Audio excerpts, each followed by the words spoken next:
ಸಿದ್ದರಾಮಯ್ಯ ಅವರು ಹೇಳಿದ್ದಾರೆ 2028ಕ್ಕೆ ಏನು ಸಿದ್ದರಾಮಯ್ಯ ಅವರ ನಂತರ ಸೈದ್ಧಾಂತಿಕವಾಗಿ ಹಿನ್ನೆಲೆ ಇರ್ತಕ್ಕಂಥ ವ್ಯಕ್ತಿಗಳು ನಾಯಕತ್ವ ವಹಿಸಿಕೊಳ್ಬೇಕು ಅನ್ನೋ ಹೇಳಿಕೆಯನ್ನು ನೀಡುವಂಥದ್ದು, ತಮ್ಮ ಪಕ್ಕದಲ್ಲೇ ಕೂತ್ಕೊಂಡು ತಮ್ಮ ಸಂಬಂಧದಲ್ಲಿ ಹೇಳುವಂಥದ್ದು, ಆ ವಿಚಾರಕ್ಕೆ ಸಂಬಂಧಪಟ್ಟಂತೆ ಬೇರೆ ಬೇರೆ ರೀತಿಯಲ್ಲಿ ವಿಶ್ಲೇಷಣೆ ಮಾಡ್ತಾ ಇದ್ದಾರೆ.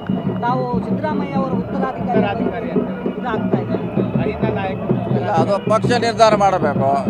ನಾವು ಯಾರು ಅವರ ತಮ್ಮ ವ್ಯಕ್ತಿಗತ ಅಭಿಪ್ರಾಯವನ್ನು ಹೇಳಿದ್ದಾರೆ. ಆದರೆ ಅಂತಿಮವಾಗಿ ಪಕ್ಷ ಶಾಸಕರು ತೀರ್ಮಾನ ಮಾಡಬೇಕು. ಅದಿನ್ನು ಭಾಳ ದಿನಗಳಿದೆ, ಕಾದು ನೋಡೋಣ.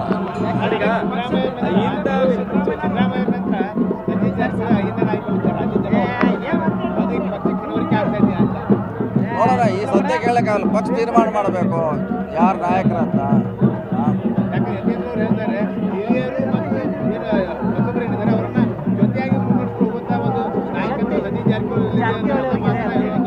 ಅಲ್ಲ, ಅದು ಮಾಡೋಂಥ ಪ್ರಯತ್ನ ಮಾಡ್ತಾ ಇದ್ದೀವಿ. ಎಲ್ಲರ ಜೊತೆಗೂಡಿ ಹೋಗುವಂಥ ಪ್ರಯತ್ನ ಮಾಡ್ತೀವಿ. ಅಂತಿಮವಾಗಿ ಪಕ್ಷ ಮುಖ್ಯ.